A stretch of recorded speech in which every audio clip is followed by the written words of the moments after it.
film fans, I'm Jack Benner, and welcome to my review of Inside Out. Inside Out is a Pixar movie that came out in 2015, directed by Pete Docter.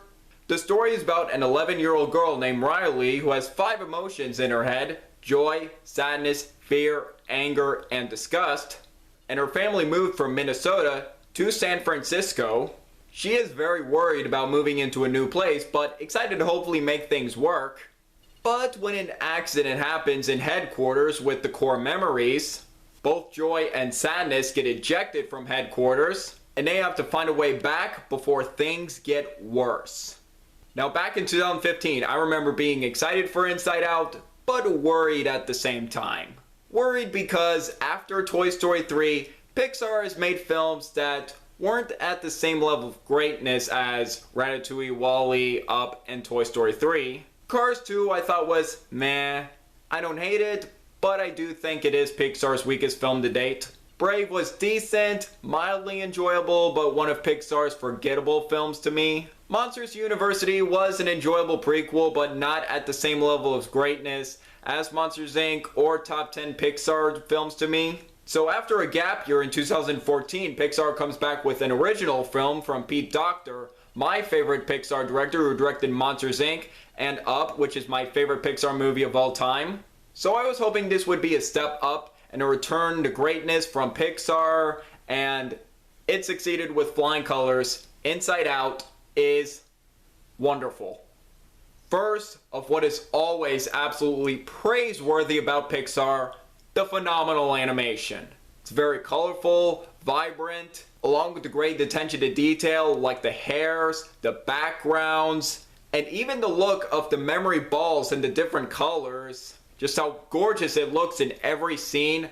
Pixar never ever disappoints when it comes to their animation. And also the pitch perfect voice cast for the emotions. Amy Poehler does a great job voicing Joy. She's a very highly optimistic leader who's willing to do anything to make Riley happy. And Phyllis Smith as Sadness, who is very lovable and innocent. And luckily they don't treat Sadness as a villain, more like a misunderstood character. And both Bill Hader as Fear and Mindy Kaling as Disgust, they're both very funny as well. But what my favorite character of this film is, Lewis Black as Anger. He has so many hilarious lines. Even this one.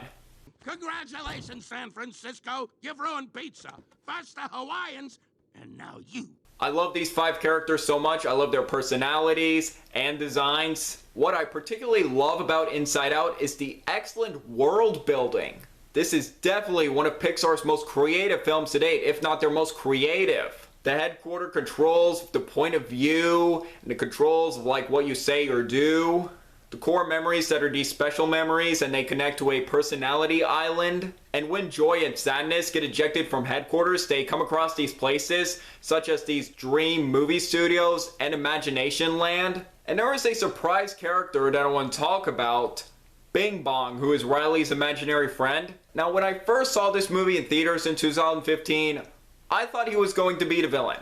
I was waiting for a moment where he would eventually betray sadness and joy, but I was relieved that he wasn't. And that's another thing I liked about Inside Out is this movie didn't need a villain. I felt like it was just enough to have the conflict of what the characters are going through, and just having a villain involved would make it unnecessary. Anyways, I love Bong. He is funny, helpful to both joy and sadness, and he is very entertaining. And he is this pink imaginary friend, and he's made out of cotton candy, and he's part cat, part elephant, part dolphin. And I also like how he ties into the theme of like moving on, and the things you grew up with would eventually fade away.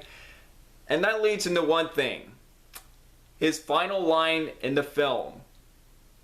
Why do you do this to me, Pixar? And this movie is full of emotion, fitting how this movie is about emotions. Honestly, I consider Inside Out more of a coming-of-age film rather than a family animated film.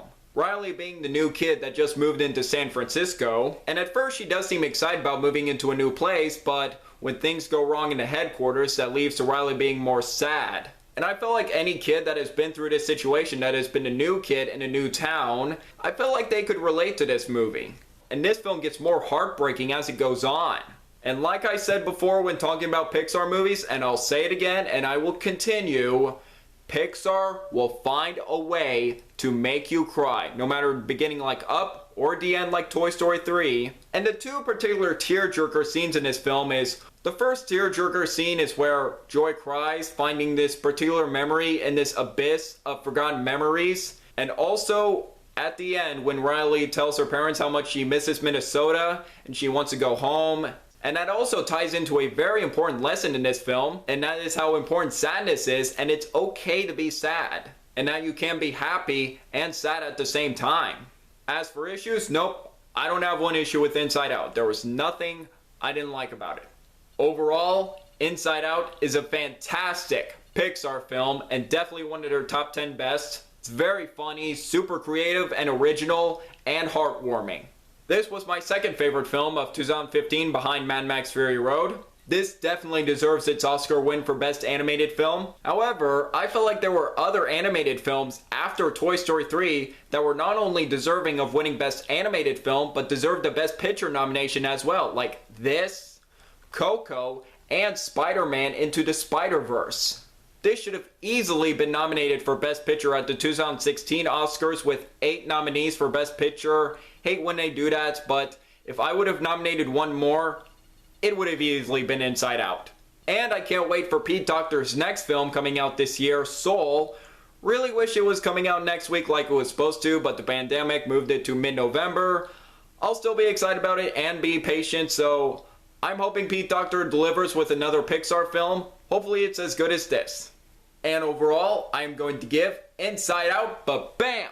5 out of 5 stars. Definitely one of Pixar's best. Not only a fantastic animated film, a fantastic film in general. And honestly, I want a sequel to this movie so badly. If there is a Pixar movie I want a sequel to that has yet to get one, it would definitely be this. I want to see more of these characters. I love them. I want to see Riley grow up. What could happen to her? What could happen to the emotions? Would Joy still be in charge? Would other emotions take over? I felt like there's potential for a sequel. Please make it happen, Pixar. I love Inside Out so much. So what do you guys think about Inside Out? Do you agree? Disagree with me? Let me know below. Make sure to like this video, leave a comment, and subscribe if you're new here. It really means a lot. I'm Jack Benner, and look forward to another movie review.